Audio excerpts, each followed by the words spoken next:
오늘 말씀은 마태복음 21장 7절에서부터 11절까지의 말씀 본문입니다. 제가 읽겠습니다. 마태복음 21장 7절에서 11절. 나귀와 나귀 새끼를 끌고 와서 자기의 겉옷을 그 위에 얹음에 예수께서 그 위에 타시니 무리의 대다수는 그들의 겉옷을 길에 펴고 다른 이들은 나무가지를 베어 길에 펴고 앞에서 가고 뒤에서 따르는 무리가 소리 높여 이르되 호산나 다윗의 자손이여 찬송하리로다. 주의 이름으로 오시는 이여 가장 높은 곳에서 호산나 하더라. 예수께서 예루살렘에 들어가시니 온 성이 소동하여 이르되 이는 누구냐 하거늘 무리가 이르되 갈릴리 나사렛에서 나온 선지자 예수라 하니라. 아멘. 저 오늘은 나귀를 타신 예수님, 우리가 마태복음의 말씀을 쭉 보고 있는데 제가 계획한 게 아니에요. 마태복음 말씀을 쭉 보고 있는데 마태복음 21장 오늘 우리가 보는 말씀이 종료주의라고 딱 겹쳤네. 예수님이 이렇게 예루살렘에 입성하는 그 종료주의라고 오늘 본문하고 딱 겹쳤어요. 이게 성령님이 하신 것 같은데, 그래서 저는 오늘 나귀를 타신 예수님 이런 제목으로 말씀을 전합니다. 스티브 잡스라고 있어요. 애플, 유명한 애플을 창시자인데 이분이 혁신과 창조를 선택한 인물로 유명하고 세상에 큰 영향을 끼쳤어요. 돈도 많이 벌었어요. 이 사람이 입지적인 인물이에요.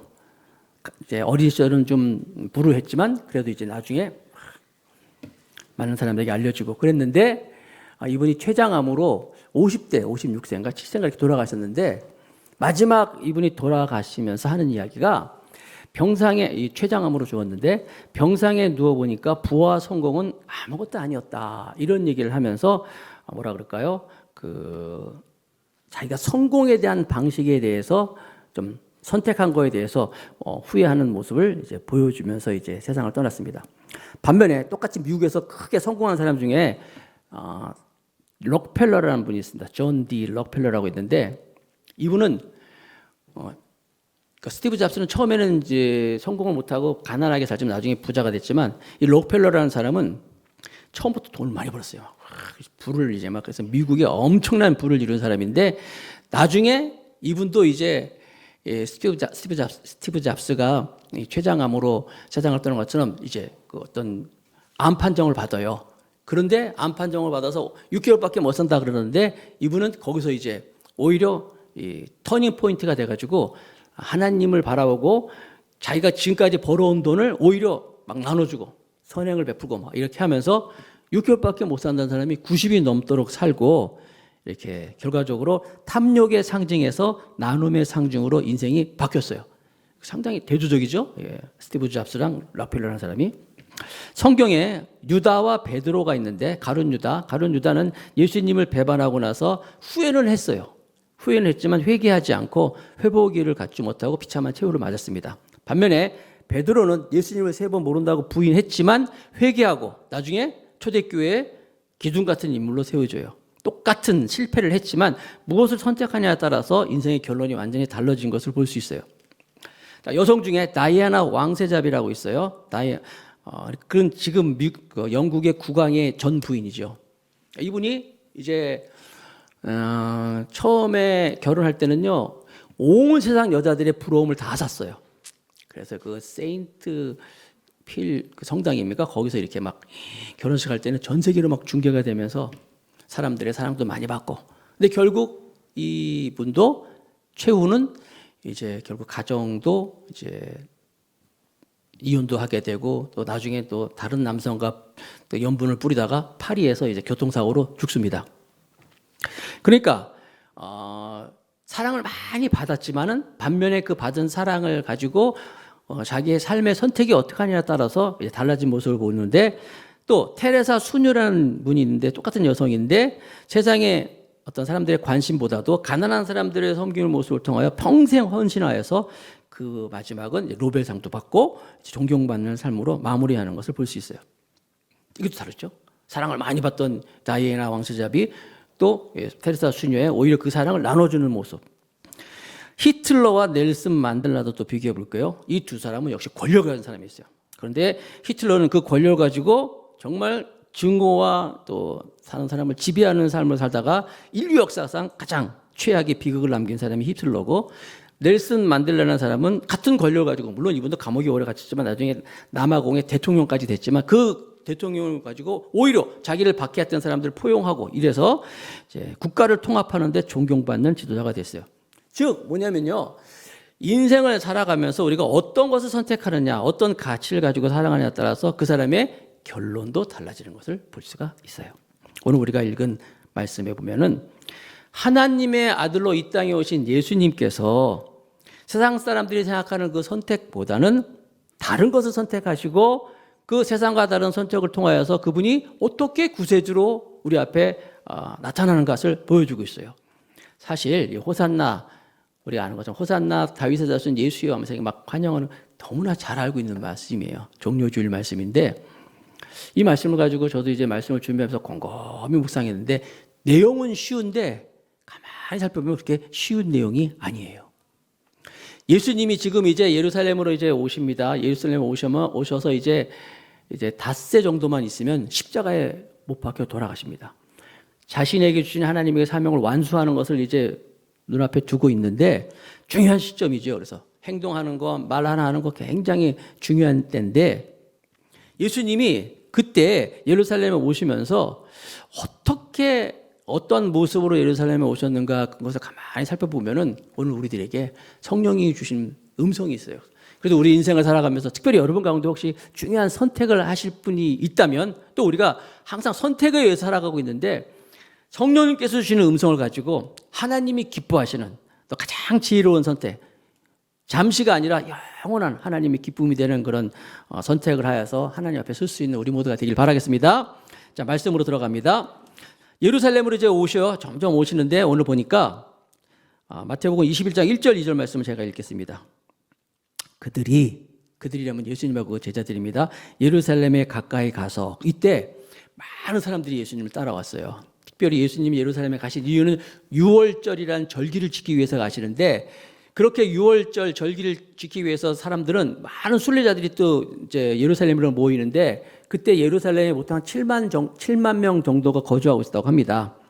인구가. 그런데 이렇게 절기 때 사람들이 많이 모일 때는요, 막 20만에서 25만 정도의 인구로 늘어난다고 하는데, 많은 사람들이 예수님과 함께 지금 막 예루살렘으로 모이고 있는 거예요. 자, 그런 배경입니다. 예루살렘에 가까이 가사 감람산 벳박에 이르렀을 때, 감람산은 이렇게 예루살렘이 이렇게 있으면요, 예루살렘 바로 건너편에 이렇게 보이는 이제 산이에요. 감람산인데, 거기는 이제 감람나무가 많이 있어가지고 이제 있는데, 뭐 산이라고 해서 큰 산은 아니에요. 올라가기도 쉬워요. 이렇게 성지순례 한번 가보시기 바랍니다. 이럴 때 아멘 하라니까요. 아멘 해야지. 그럼 간다니까요. 성지순례 한번 갔다 오면요, 나는 갔다 왔기 때문에 이 감람산하고 이게 눈에 선해. 거기 이렇게 보이거든요. 여러분도 성지순례 갔다 오면요, 이 성경이 막 입체적으로 보여요. 입체적으로. 그리고 성지순례 갔다 오면 목사님들이 설교가 달라진대. 성지순례 갔다 오면 목사님 설교가 달라지는데 그게 한 달 간다고 그러더라고, 한 달. 아무튼 감람산은요, 예수님께서 기도하는 장소였어요. 아시는 거죠? 거기서 겟세마네 동산이라고 있는데, 유명한 겟세마네 동산에서 예수님께서 기도하시고, 최후에 기도하실 때 그때도 아버지요, 이 잔을 내게서 지나가게 하소서. 그게 또 겟세마네 동산이잖아요. 그리고 겟세마네 동산에서는 또 감람산에서는 예수님이 승천하실 때 그 산에서 승천했어요. 그래서 감람산에 가면은 예수님 승천 기념교회라고 있어요. 조그만해요. 기념교회. 그 앞에 보면 돌 하나가 이렇게 있는데, 돌에 자세히 보면 거기 무슨 발자국 같이 생겼는지 뭐가 이렇게 보여요. 가이드가 그러더라고요. 예수님이 이걸 밟고 올라가셨대, 승천. 그건지 아닌지 어떻게 알아? 하여튼 그런데 거기 이렇게 돌이 하나 있어요. 그래서 사람들이 거기에 발도 한번 대고 막 이래요. 그런 게 있어요. 거기가 감람산이에요. 겟세마네 동산이라고 부르죠. 바로 그 얘기입니다. 감람산 벳박에 이르렀을 때 예수께서 두 제자를 보내시며, 두 명을 보냈어요. 건너 마을에 이르되 너희는 맞은편 마을로 가라. 그리하면 곧 매인 나귀와 나귀 새끼가 함께 있을 것을 보리니 풀어 내게로 끌고 오라. 가서 나귀를 끌고 오라는 거예요. 그런데 여기 보면 예수님이 이제 나귀를 끌고 오라고 하는데, 그냥 끌고 오라 하지 않고, 여러분 지금 마태복음 말씀이죠. 거기 말씀에 보면은 그 주석이라는 게 있어요. 자세히 보면 성경에 숫자가 이렇게 써 있을 거야, 아마. 그렇죠? 숫자가 있을 걸요. 성경에 숫자가 써 있는데 그 숫자를 보통 주석이라고도 부르고 또 플로트라고 그러고 또 이렇게 뭐라고 할까? 관주라고도 그래요. 관주. 거기에 보면은 뭐라고 써 있냐면은 그 해석이죠. 관주에 즉시 돌려보내리라 하라 하시니 이런 말씀이 써 있어요. 이게 무슨 얘기냐면 원어 성경에는 아니 남의 나귀를 끌고 오면은 뭐야? 당신 누구야? 물어볼 거 아니에요. 그때 원어 성경에 보면은 즉시 돌려보내리라 하라 하시니 이런 말씀이 있는 거예요. 원어 성경에는. 아니 생각해 보세요. 예수님이 남의 나귀를 끌고 와가지고 그냥 먹고 떨어진 게 아니라 세상말로 금방 즉시 돌려주겠다라고 해서 제자들한테 나귀를 끌고 오면서 뭐라고 얘기할 것을 말씀하셨다는 거예요. 그래서 아시는 것처럼 제자들이 가서 나귀를 끌고 오는 거예요. 그 나귀를 타고 예수님이 예루살렘에 입성하십니다. 그런데 이게 그냥 예수님이 그냥 갑자기 무슨 생긴 일이 아니고 이미 이 일이 있기 전에 구약이죠. 구약 그때부터 한 BC 520년 전이니까 그때 스가랴라는 선지자가 이 일을 가지고 이미 예언한 게 있었어요. 볼까요? 거기 보면은 스가랴 9장 9절에 보면은 이 말씀을 하신 게 있다라는 거예요. 그래서 이 말씀을 마태는 그것을 인용해 가지고 이제 기록을 하고 있어요. 그게 이제 그 말씀에 담겨져 있는 건 마태복음 9장 스가랴 9장 9절에 있는 말씀인데 그 말씀이 이제 그 시온의 딸에게 지금 한번 보일 수 있습니까? 시온의 딸에게 이르기를 자 한번 읽어볼게요. 시작. 시온의 딸에게 이르기를 내 왕이 내게 임하리니 그는 겸손하여 나귀 곧 멍에 매는 짐승의 새끼를 타도다 하라 하였더라. 이게 마태가 쓰고 있지만 사실 이게 스가랴 9장 9절 말씀을 인용을 한 거예요. 거기 있는 말씀. 여기 보면은 나귀를 타고 멍에 매는 짐승 타고 가셨다. 예수님이 구약에 있는 말씀을 이미 520년 전에 했던 그 말씀을 예언된 말씀을 이루셨다. 즉 이건 이 예루살렘 입성하시는 것은 하나님의 계획, 하나님의 섭리에서 당신께서 이루는 것을 보여주고 있는 거예요. 계속 봅니다. 21장 7절에 보니까 나귀와 나귀 새끼를 끌고 와서 자기들의 겉옷을 그 위에 얹으며 누가? 제자들이 예수께서 그 위에 타시니 자 분위기 한번 생각해 보세요. 나귀 탁 옷을 얻으니까 예수님이 탁 타시는 안장처럼 이렇게 앉은 거예요. 그랬더니 주변에 있던 사람들 아까 많은 사람들이 옆에 있다 했잖아요. 8절 무리의 대다수는 주변에 있는 사람들도 그들의 겉옷을 길에 펴고 다른 이들은 나무가지를 베어 길에 펴고 누가 가르쳐 주지도 않았는데 자기들도 이렇게 옷을 벗어가지고 펴고 또 이 나무가지가 바로 종려나무예요. 종려나무. 그래서 우리가 종려주일이라고 하는 이유가 이 종려나무 가지를 이제 이렇게 흔들고 그거 가지고 찬양하기 때문에 그렇게 종려주일이라고 하는데 막 사람들이 그렇게 하면서 소리를 지릅니다. 뭐라고 지른가 볼까요? 9절. 마태복음 21장 9절. 앞에서 가고 뒤에서 따르는 무리가 소리 높여 이르되 호산나 다윗의 자손이여 찬송하리로다. 주의 이름으로 오시는 이여 가장 높은 곳에서 호산나 하더라. 사람들이 막 호산나 호산나 하면서 예수님을 막 찬양하고 부르는 거예요. 호산나란 말의 뜻은 구원하소서 우리를 구원하소서라는 그런 말인데 구원하소서 하면서 뒤에 다윗의 자손이요. 지난번에 우리 바디메오 때 봤잖아요. 예수님 지금 예루살렘에 오시기 직전에 바디메오가 다윗의 자손이요 우리를 불쌍히 여기서 그랬잖아요. 이 다윗의 자손이란 무슨 얘기냐면 왕가 왕족이라는 거예요. 다른 말로 하면 당신은 우리의 왕이십니다. 막 이렇게 찬송하리로다 찬송을 하고 있는 거예요. 그런데 실상 왕이 여러분 행차할 때는요, 뭐 레드카펫 쫙 깔고 말도 막 좋은 말 타고 말이 이래야 되는데 말이 무슨 말이에요? 초라한 나귀가 여러분 우리는 알고 있기 때문에 넘어갈 수 있지만 굉장히 초라한 거예요. 어떻게 보면 우스꽝스러운 거예요. 그것도 나귀 새끼 그런 걸 타고 예수님이 이렇게 초라하게 오시는 거예요. 이렇게 예수님 참 초라한 모습으로 가고 있는데 아무튼 그런 일이 있으니까 온 성에 소동이 일어났다고 그랬어요. 10절이죠. 21장 10절 예수께서 예루살렘에 들어가시니 온 성이 소동하여 이르되 이는 누구냐? 그렇겠죠. 막 사람들이 아니 저 누구야? 저 누구길래 사람들이 막 뭐 다윗의 자손이야 하면서 호산나 하면서 막 이렇게 왕으로 막 하는 거야? 무슨 일이야? 저 사람 누구야? 라고 사람들이 얘기하는 거예요. 그중에 예수님을 아는 사람도 있겠지만 모르는 사람도 있을 거 아니에요. 그렇게 25만 명의 사람들이 모여 있는데 무슨 일이야? 막 그랬더니 이제 무리들이 이렇게 얘기를 합니다. 마태복음 21장 11절 무리가 이르되 갈릴리 나사렛에서 나온 선지자 예수라 하니라. 아, 나사렛 출신 예수라는 선지자입니다 라고 이렇게 대답을 하는 거예요. 이게 오늘 본문의 내용 전체 내용입니다. 자, 이걸 가지고 여기서 우리는 아까 제가 처음에 말씀드린 것처럼 세상과 다른 것을 선택하시는 예수님 모습을 보면서 우리도 이 말씀 가운데서 예수님이 보여주신 그 세상과 다른 선택을 하는 것을 통하여서 우리도 그 길을, 주님이 가신 그 길을 따라가기를 주님의 이름으로 축복합니다. 자, 그렇다면 첫 번째 세상과 다른 선택, 첫 번째 나귀의 입성을 통하여서 나귀를 타고 예루살렘에 들어오시는 예수님을 통하여서 우리는 교만을 넘어서는 것을 함께 나누는 거예요. 하나님의 아들이란 말이에요. 하나님의 아들이신 그 위대하신 전지전능하신 만왕의 왕이신 그분이 이 땅에 오셔서 당신께서 주신 사명, 십자가를 지는 것이 이제 예수님 미션이에요. 사명인데 그 사명을 이루시기 위하여서 이제 마지막으로 이제 예루살렘으로 입성하시는데 아까 말씀드린 것처럼 멋있는 말을 타고 말이에요. 호위병들이 확 따라다니면서 또 왕이라고 하잖아요. 다윗의 자손이 왕이라는데 왕이라면 적어도 왕의 행차처럼 해야 되는데 아니 초라한 나귀, 그 나귀 새끼를 타고 이렇게 사람들이 뭐 옷 벗어준 거랑 이렇게 흔들면서 그렇게 입성하고 있는 거예요. 예수님의. 그런데 가만히 보면 예수님의 생애가 늘 그랬어요. 그분이 이 세상에 태어나실 때 어디서 태어났어요? 베들레헴에서 태어났어요. 베들레헴이라는 초라한 동네. 또 예수님이 자라신 동네도 나사렛이라는 동네. 우리는 뭐 베들레헴, 나사렛 지금 세계적으로 유명한 동네라 그렇지. 사실 그 당시 베들레헴이라면요. 정말 이름만 딱 아이고 별벌 이런 동네 있잖아요. 예를 들면 얘기하면 안 되고 이게 다 나가니기 때문에. 그냥 딱 얘기하면 그런 동네 있잖아요. 그 이름 그리고 오직 성경에 보면 그런 게 있어요.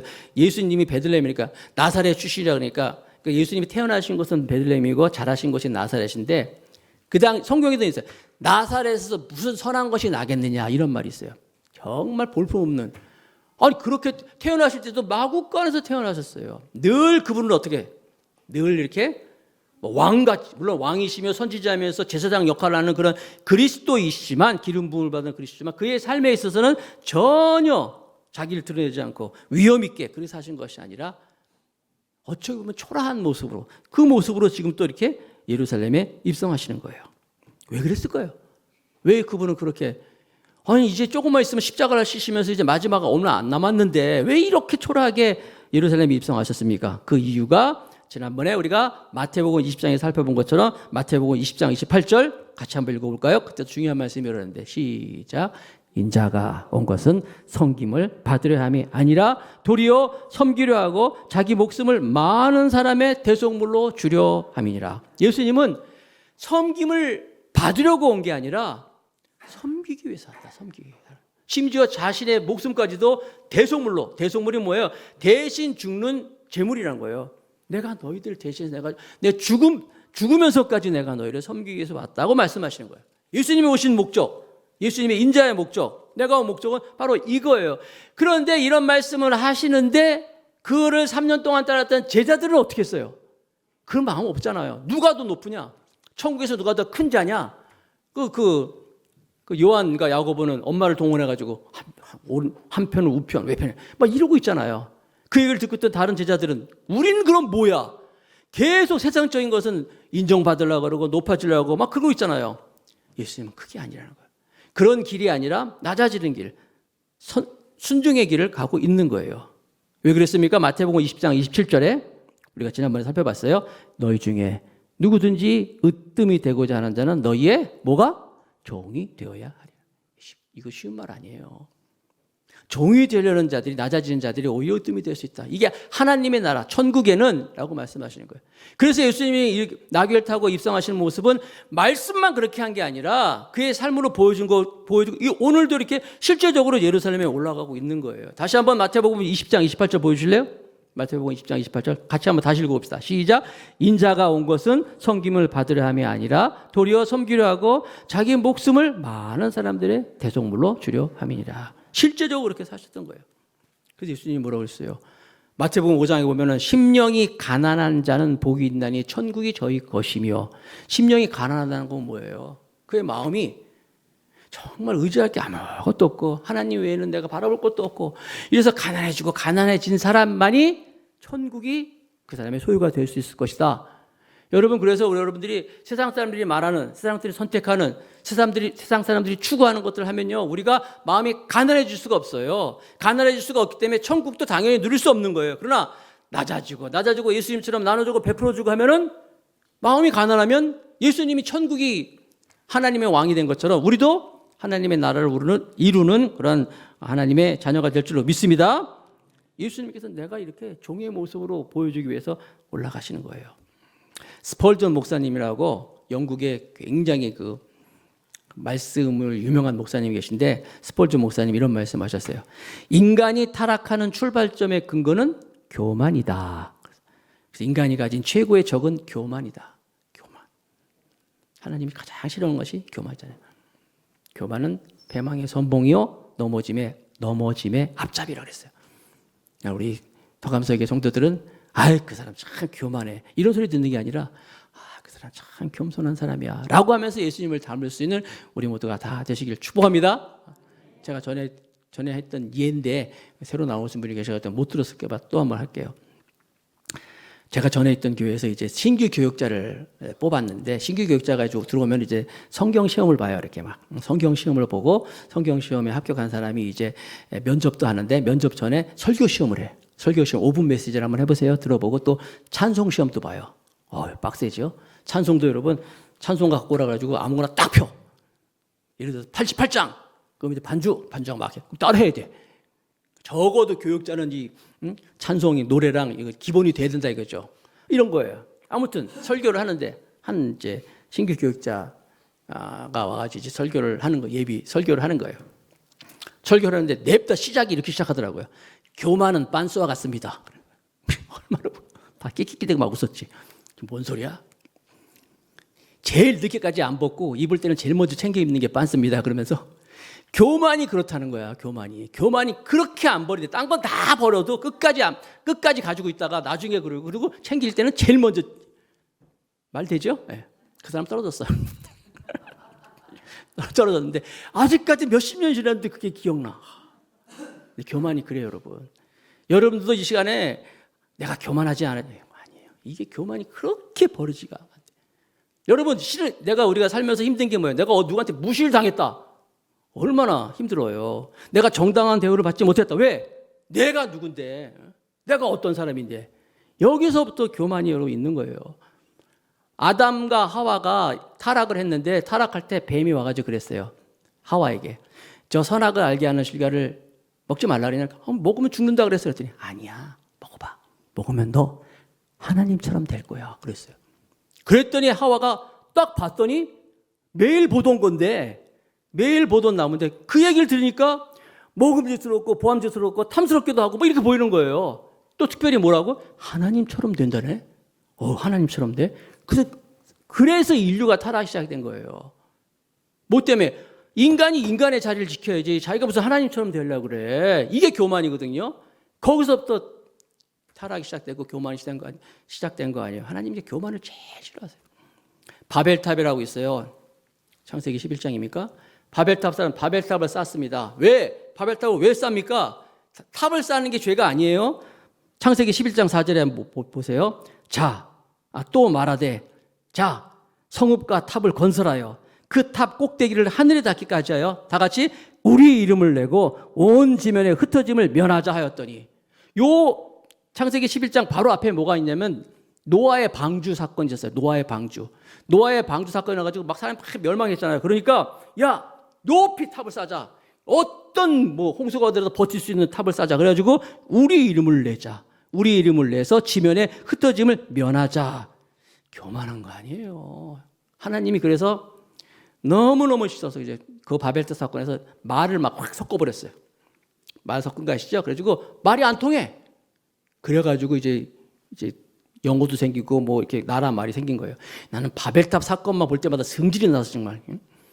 내가 참 한국말 잘하거든요. 어디 가서 사람들한테 얘기할 때 진짜 막 재미있게 얘기할 수 있는데 외국 사람만 앞에 있으면 입이 꽉 다물어져. 말을 못하겠어. 바벨탑만 생각하면 성질이 나 죽겠어. 그래가지고 외국 나가서도요, 바벨 사건만 아니었으면 내가 이런저런 얘기도 하고 말이야 이렇게 할 텐데 말이 안 통하네. 바벨탑 사건, 교만 때문에 온 사건이라는 거예요. 우리가 그래서 이 교만이라는 것, 스펄전 목사님 아까 그분 이런 말씀 하셨어요. 부와 가난의 영향을 받는 것도 교만이다. 이게 무슨 말이야? 우리가 부자가 되고 모든 걸 많이 가지면 교만해질 수 있다라고 하셨잖아요. 그런데 가난한 것도 교만이라네. 무슨 얘기냐면 하나님의 주권 안에서 하나님의 모든 통치 안에서 다 인정한다면, 겸손한다면 내가 좀 안 될 수도 있어. 내가 병들 수도 있어. 내가 힘들 수 있단 말이야. 그런데 그런 상황에서 하나님 아버지한테 겸손하면 내가 받아들이고 하나님 뜻이 어디 있습니까? 라고 할 텐데 그걸 또 못 받아들이네. 그래서 남을 원망하고, 그래서 가난한 속에서도 왜 나만 이러는 거야? 그래서 가난한 중에서도 교만할 수 있다고 말씀하고 있는 거예요. 그러니까 잘 나갈 때만 교만한 것이 아니라 일이 잘 안 되고 할 때도, 그럴 때도 우리 흔들림이 없어야 되는데 흔들리고 막 자리를 지키지 못할 때 그거 역시 교만한 것이다 라고 스펄전 목사님이 말씀하셨어요. 동의합니다. 저도 주님의 주권을 인정하는 게 중요해요. 그래서 때로는 여러분 우리가 살다 보면 안 될 때가 있어요. 실패할 때가 있어요. 정말 아까 말씀드린 것처럼 심령이 가난해질 수밖에 없는 상황에 처했을 때 오히려 그때 하나님이 주시는 축복이라는 것을 믿는 여러분 되시기 바랍니다. 한 분을 소개할게요. 이스라엘 총리. 그러니까 지금 이스라엘 막 시끄럽잖아요. 이스라엘의 총리였던 분 중에 골다 메이어라고 하는 수상이 있었어요. 이 골다 메이어는 굉장히 못생겼나 봐요. 그래가지고 그분 이런 이야기를 했어요. 나는 내 얼굴이 못생겨서 참 다행이다. 왜냐하면 나는 못생겨서 공부를 열심히 했기 때문이다. 궁금하지? 어떻게 생겼는지 한번 보여줄래? 어떻게 생겼는지 한번 보여줄래? 골다 메이어 한번 보여줄래? 저렇게 생겼는데 여자야 여자. 그것도 남자도 아니고 여자야. 타임즈까지 났는데 골다 메이어. 그런데 이분이 또 이런 얘기도 했어요. 나는 수상의 자리에 있으면서 12년 동안 백혈병을 앓았다. 병도 가지고 있다는 거예요. 12년 동안 나는 백혈병 때문에 나는 하나님만 붙들었고 내가 백혈병 때문에 하나님을 의지해서 내 직분을 감당할 수 있었다. 인생에서 실망스러운 일은 곧 주님의 부르심의 증거라는 것을 깨달았다. 대단하죠? 그러니까 그만 보여주세요. 저를 보여주세요. 어렵고 힘든 것이 오히려 그것이 더 겸손해지고 그걸 인해서 하나님을 더 붙잡게 되고 그래서 그것을 인해서 내가 내 직분을 감당할 수 있었다. 타임지까지 말했잖아요. 이런 얘기를 했다는 거예요. 이제 여러분의 의식 속에 한번 돌아보세요. 내가 지금 막 힘든 거 어려운 거 어쩌면요 그것이 하나님의 축복이에요. 내가 그것 때문에 더 겸손해질 수 있는 거예요. 내가 그것 때문에 하나님을 더 의지할 수 있는 것이고 그래서 심령이 가난한 자가 천국을 소유할 수 있다고 주님이 말씀하고 있는 거예요. 팔복의 축복이라고 말씀하고 있는 거예요. 그래서 여러분 나를 자꾸만 위축시키는 일이 있다면 오히려 그것이 하나님의 축복이다라고 하면서 생각하면서 교만을 넘을 수 있는 우리 모두가 되길 축복하겠습니다. 자, 적용을 한번 해봅시다. 적용. 나는 내 삶에 있어서 가치와 어떤 선택의 기준을 살아가고 있는가? 그 중심이 나인가? 하나님인가? 또 내가 살아가면서 이런저런 고민과 갈등도 할 수 있는데 그 뿌리가 무엇인가? 세상 사람들이 말하는 가치인가? 사람들이 막 붙여놓은 그 가격표 가지고 내가 살아가고 있는가? 아니면 하나님의 말씀인가? 무엇 때문에 내가 고민하고 있는가? 나는 때로 부와 성공 혹은 때로는 가난, 때로는 어떤 이런저런 환경에 의해 가지고 내가 흔들릴 수밖에 없는 그런 상황에서 내 모습이 하나님 말씀 앞에 분명히 서 있는가? 나를 겸손케 하는 그 어떤 환경, 어떤 사람, 또 어떤 사건이 나를 힘들게 하지만 그것이 나에게는 감사의 조건으로 오는가? 한번 여러분 각자 말씀을 통해 적용해 보시기 바랍니다. 자, 두 번째, 세상과 다른 선택하는 예수님의 모습을 보면서 나귀를 타시고 입성하시는 예수님의 모습은 다른 사람들의 인정을 넘어섰던 거예요. 다른 말로 다른 사람들의 이목, 다른 사람들이 말하는 것 그것을 뛰어넘어서 말씀만 가지고 나가는 모습인데 마태복음 21장 7절 말씀입니다. 제가 읽을게요. 나귀와 나귀 새끼를 끌고 와서 자기의 겉옷을 그 위에 얹음에 예수께서 그 위에 타시니. 자, 예수님이 하나님의 아들이라고 했잖아요. 이제 5일만 있으면 십자가 못 박혀 죽으시기 때문에 지금 시간 별로 없어요. 그리고 많은 사람들이 야 역시 예수님답다라고 하면서 체면도 있을 텐데 그런 거 다 뒤로 하시고 지금 마지막인데도 마지막 평생 그렇게 살아서도 마지막은 좀 그렇게 뻑적지근하게 가셔야 되는데 그냥 초라한 모습으로 가시는 거예요. 요즘 말로 하자면 적어도 막 벤츠 같은 거 탁 끌고 아니 뭐 BMW, 아우디 이런 거 탁 타고 가셔야 되는데 모닝 같은 거 덜덜 죄송합니다 모닝 타시는 분들 뭐 이래야 되겠냐 이거예요. 하나님의 아들이신 분인데 여러분 어떻게 생각하세요? 다른 사람들이 생각하는 거, 다른 사람들의 말, 그거에 대해서, 다른 사람의 시선에 대해서.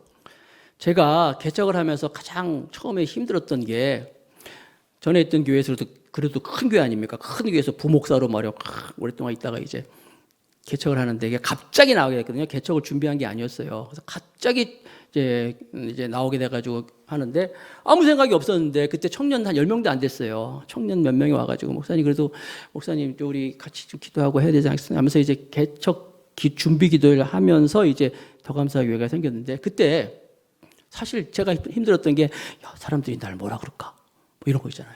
아, 그래서 큰 교회에서 말이야. 막 사람들한테 막 이렇게 하는 사람인데 아, 잘할 수 있을까? 또 우리 가족들도 마찬가지고 우리 부모님들, 우리 친척들도 아유, 걔가 어떻게 할까? 이게 너무 힘들었던 거예요. 이런 게 잘할 수 있을까? 그 사람들이 생각하는 것들이 그래서 그거 가지고 굉장히 힘들었지만 그런데도 불구하고 하나님이 아니 나 안 해 이게 아니라 그래도 하나님의 뜻이 있을 거야. 하나님만 바라봅니다. 하는 마음을 가지고 순종하면서 준비했더니 하나님께서 이렇게 내게 복을 주셔가지고 더 감사의 교회를 허락해 주시고 또 여러분처럼 이렇게 귀한 분 한 분 한 분을 만나게 해주시고 또 같이 또 식사도 하고 나눴어요. 이런 큰 복을 주셨어요. 사람들을 의식하는 거, 사람들의 말 이거 정말 쉽지가 않더라고요. 물론 그걸 무시하라는 얘기가 아니에요. 그거 무시하면 안 됩니다. 사람 그 얘기도 중요하지요. 그러나 그것보다도 예수님은 그런 사람들의 이야기 시선을 뛰어넘으면서 나귀를 타고 입성하십니다. 자, 마태복음 21장 11절 말씀. 그럴 때 무리가 이르되 갈릴리 나사렛에서 나온 예수라 하니라. 예수님이 어떤 분인가를 이제 보여주고 있는 거예요. 예수님께서 정말 나귀에 타는 모습, 섬기는 모습, 낮아지는 모습을 가지고 그런 나귀의 모습으로 가시니까 결국 그분은 구세주로서 하나님께서 그분을 통해서 하나님의 역사를 이루어 가십니다. 낮아지는 거로. 아, 글쎄 말입니다. 제가 어저께 신방이 2군데나 있었어요. 그래서 낮이랑 저는 이제 2군데 있어가지고 이제 신방 가기 전에 이제 말씀 준비를 다 했죠. 하고 토요일 날 아침에 제가 이제 성경 목사님한테 이제 주일 예배 원고를 요약해가지고 주보 말씀 여러분 지금 주보에 나왔는 거 말씀 요약 원고를 보냅니다. 그리고 원본에서 이제 그 자막 부분도 다 만들어가지고 이제 보내드려요. 그럼 목사님이 설교 이제 자료 준비를 다 해주시는 거예요. 저녁 때 가가지고 이제 이제 다 준비했으니까 말씀을 준비했으니까 이제 그 보면서 이제 내일 준비하겠다고 딱 파일을 열어봤는데 아니 자막도 있고 그 주일 말씀 원고도 있는데 원본 있을 거 아닙니까 원본 설교 원고가 아니 주일 주보 말씀하고 2개가 겹쳐 있는 거야. 그러니까 내가 저장하기를 잘못 눌러가지고 그걸 다른 이름으로 저장해야 되는데 거기다 덮어쓰기를 해버렸네. 그러니까 졸지에 원고가 다 날아가가지고 여러분이 보고 있는 주보 있죠? 그것밖에 없는 거예요. 갑자기 머리가 하얘지는 거야. 여러분 몰라서 그렇지 제가 원고를 한 10장 정도 쓰는 거예요. 이게 다 타이핑 쳐가지고 이렇게 다 타이핑해 쓰는 건데 아니 갑자기 없었어. 어떻게 당장 그래서 머리가 하얘지더라고요. 그래서 제가 무릎을 꿇었어요. 하나님 주님 도와주세요. 이거 일주일 내내 준비한 건데 다 날아가 버렸으니까 이거 어디 찾아도 없더라고요. 도와주세요. 한 번만 살려주세요. 도와주세요. 어젯밤 한 2시 가까이 했더니 다시 지금 그걸로 하고 있는 거예요, 지금요. 겸손해질 수밖에 없더라고요, 진짜. 아니, 아무것도 없으니까 처음부터 다시 해야 되거든요. 막 생각하면서 막 하는데. 겸손해지니까. 하나님 겸손해질 수밖에 없는 말씀을 주시는구나 생각이 들었어요. 지금 그렇게 설교하고 있으면 잘 되고 있습니까, 지금? 여러분, 그런 거예요. 교회도 마찬가지예요. 목사도 마찬가지예요. 여러분, 내가 자신 있다고 하나님께서는 때로는 우리를 겸손하게 만들 때가 있을 거예요. 그때 우리는 어떻게 한다고요? 더욱더 겸손해지면서 예수님이 나귀를 타시고 가신 것처럼 우리도 그분을 길을 따라가는 우리 모두가 되길 축복하겠습니다. 자, 한번 적용해 봅시다. 이걸 가지고 나는 신앙생활 속에서 말씀에 대한 영향을 받는가? 아니면 다른 사람들의 이야기를 통하여서 주변 사람들의 영향을 받고 있는가? 나는 부하고 잘되고 성공하고 그런데도 겸손할 수 있는가? 아니면 또 일이 잘 안 됐다고 해서 실패했다고 해서 하나님을 신뢰하는 그런 겸손을 지켜낼 수 있는가? 주변 사람들의 칭찬과 비난과 그런 것에 연연하지 않고 주님 말씀만 바라보면서 묵묵히 주님이 나귀를 타고 예루살렘에 입성하신 것처럼 나도 주변 사람들의 어떤 말이나 비난이나 그런 거에 상심하지 않고 그런 것에 허우적거리지 않고 말씀을 따라 나아갈 수 있는 것인가? 주님이 나를 쓰시겠다고 하면 주가 쓰시겠다 하라고 했잖아요. 그때 나는 아무런 말 없이 정말 내가 이해는 할 수 없지만 하나님의 말씀에 순종할 수 있는가. 이것이 바로 오늘 우리에게 예수님이 나귀를 타신 모습으로 보여주고 있는 거예요. 여러분, 예수님은 많은 사람들이 구세주로 믿고 있었어요.